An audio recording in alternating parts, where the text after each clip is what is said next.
Hi, Cindy here. We're going to dive right in. I have a Stampin' Up! Powder Pink standard size card base, 5.5 across, 4 1/4 down. Bring it in my Misty, and we are going to stamp a piece of Whisper White that is cut down from the measurements I just gave you that is in the blog description for my card kit for July 2017. And I cut it down 3/16 of an inch rather than the standard 1/8 of an inch.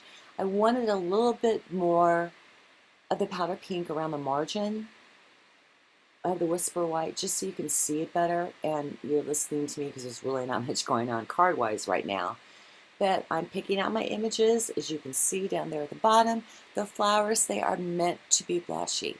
So I'm going to get my stamps set up on the Misty. I'm going to get them in the order that I want them to, like you saw at the beginning of this video, and start laying down some color. So as you can see, that's what we're looking like so far. I'm going to take all of the photopolymer stamps off. I like to use my pokey tool to make sure that my stamp stays where I want it to, especially with the new one.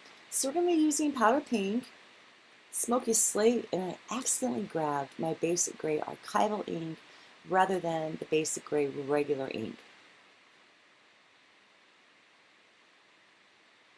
So now I'm going to take the powder pink. We're going to ink up that flower image. If you get anything on the window of your Misty, wipe it off. It'll end up on your magnets, on the side of your Misty, and ultimately on top of your cardstock. Okay, we're going to lay down our powder pink now. That flower is supposed to be blotchy, splotchy. If I haven't said it before, it's the texture on the stamp. And you'll find this particular card on page 139 of the brand new Stampin' Up! Catalog. Now I've grabbed a middle for my flower. I thought that there was an actual middle to that flower, but there isn't. I'm going to double stamp that with powder pink to get a darker impression for the inside of the flower now. And after that gets double stamped, you'll be able to see it, and it turns out so pretty. I have my little sprigs laid down. They are going to be stamped in the basic gray archival ink. It's better to use the regular gray. I grabbed the wrong ink. So I'm going to ink those up really well. Watch the lid of your Misty and everything. You don't want it ending up on your card, and especially your magnets, because it will show up on your next project if you flip the magnet over on accident. It's happened way too many times to me. So this is it's a very vivid color, and I'm pretty happy with that. I do need to put my sentiment up there. I want everything focused more towards the images towards the bottom right, because we're going to have that beautiful bow up at the top left, and that's going to balance out the card for me really well. So again, I'm taking the basic gray archival ink, and I'm inking up the sprigs again along with my sentiment. I do that with my Misty a lot. It's just easier. I like my images super crisp and very clean. Use my steamroller again. It's just a small brayer. And after archival ink, you want to wipe it all off immediately. And that's how we're looking so far. I'm going to add one more coat of ink or impression to my sentiment. Again, I'm all about crisp and clean. Another Misty example. Thank God I didn't transfer over. And next is going to be what we're looking like so far. Lovely. Now I am laying down the leaves, getting them positioned and straight where I want them to be. I'm picking up the door of my Misty, And I'm going to ink them up with Smoky Slate. It's a lighter color. Those are smaller images, but it balances out beautifully in the long run. Those I'm not going to double stamp because I got fabulous impressions the first time around, and I wanted a distinct difference in between the basic gray and the smoky slate. If I had added another layer of ink, it would have knocked it out. Now I'm putting adhesive on the back of our front panel since we're completely done with it, and I'm going to center it up on top of the powder pink cardstock. And remember, I cut my edges 3/16 of an inch less. Flip it over and just spread it out so I know that it's going to stick. I turn it over so I don't get my grimy hands on everything and possibly make a mess. Now I have 3 rhinestones. They are going to go in a triangular order using the rule of 3s, and it turns out absolutely lovely. The center flower inside there, I'm not sure if I said that I did double stamp that, but I did. I went ahead and grabbed the entire 25 inches of the 1/4 inch powder pink finely woven ribbon, that's a mouthful, and used the entire thing to tie my bow. Not a good idea. I should have taken it right off the roll as opposed to wasting paper. You know me with ribbons. This is a 5-minute thing, or tying a bow. I'm not going to torture you with it. The only thing that you know I do as a habit is I always put a glue dot underneath my knot or my bow to keep it in place, and be sure to use your tweezers to keep the first part of your knot for your bow in place, because you do need both hands. So I'm going to go ahead and get this tied up and fixed up, and then we'll be right back. Cute little bow that I made.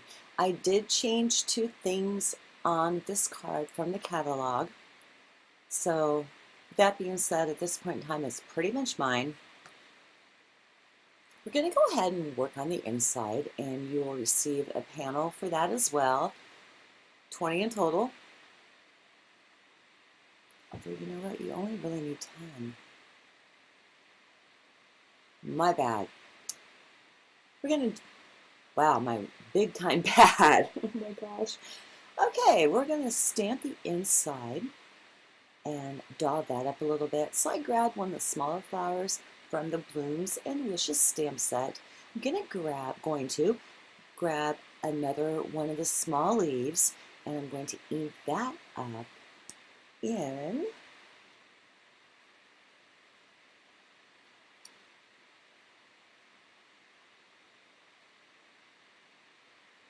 Smoky Slate. Sorry about that. I was having a moment. I just went ahead and put that piece of tape over the stem. I didn't want to bother wiping it off and having my stamp still be a little bit damp, use my finger and leave ink behind, anything like that. I just wanted teeny little stems and mainly the leaves. So I'm trying to figure out where to put it. I end up leaving it there. And it just adds something to the inside of the card. I have my sentiment on another block. That's going to be inked up in Smoky Slate as well. That's going to go towards the left top of the inside panel. Just like that. And you still have plenty of room to write a message to your recipient. The main reason why I'm doing this video and letting you look at that for a really long time is to show you a card that what you can do in the card kit that I'm offering. Later on, you'll see another stamp set that you could receive along with this as well, just depending.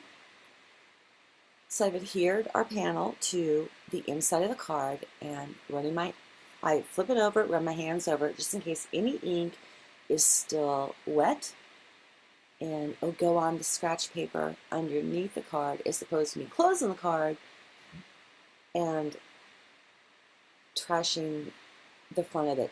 This is the free stamps that I'm talking about, background bits. It's a Hostess stamp set, and check that out. Same font, same flower patterns. They work beautifully together. You can only get that Hostess stamp set if you place an order of $150. And again, check out cindybdesigns.com to see how you can get this stamp set. My blog at cindybdesigns.com. In the nav bar, you'll see everything Stampin' Up. Click on that. There's a drop-down menu, and you will see card kits underneath that, and all the details will be there as far as how you can get that stamp set for free and the benefits of purchasing my kit. So I'm going to ink that up, that image right there, with powder pink. I'm going to stamp it onto the left side of my envelope just to decorate that up a little bit. And then we'll move on to decorating up the back of the envelope. So we're moving to the back of the envelope now. I'm grabbing one of the 6x6 pieces of designer series paper from Fresh Florals that you will be receiving. This is in powder pink. I'm going to be making a couple tick marks on the side of my envelope on both sides. Take it over to my trimmer so I know exactly where to cut it, and then we are going to shape it up and adhere it to our envelope flap. Now, I've never done this before, so I'm just kind of winging it Cindy way. I have some great scrapbook adhesive, and I am loading that baby up, or just the flap. I picked which side or which pattern I wanted to use, and so I didn't blow the placement. That's how I do it. I put both ends on the bottom of my work surface, and then I know it's even, take my steamroller to it, get that nice and secure. Then I grab a pair of scissors, and I'm going to cut all the way around that. It takes a few seconds. If you blow it around the corners, grab a corner trimmer or a corner punch. You're going to be fine. Nobody is going to know the difference at all. And there's our flap. Very, very cool. There is our completed project. I hope that you like it. I'm doing this video for you, the general public, so you have an idea about what you can do with my card kit by casing a catalog card. But whoever purchases the kit, they're going to have a private link to other videos for their projects. So I hope that you join in on the fun. And if there's anything that I can do for you, please don't hesitate to contact me. You can always find me at cindybdesigns.com. Thank you so much for watching, and God bless you.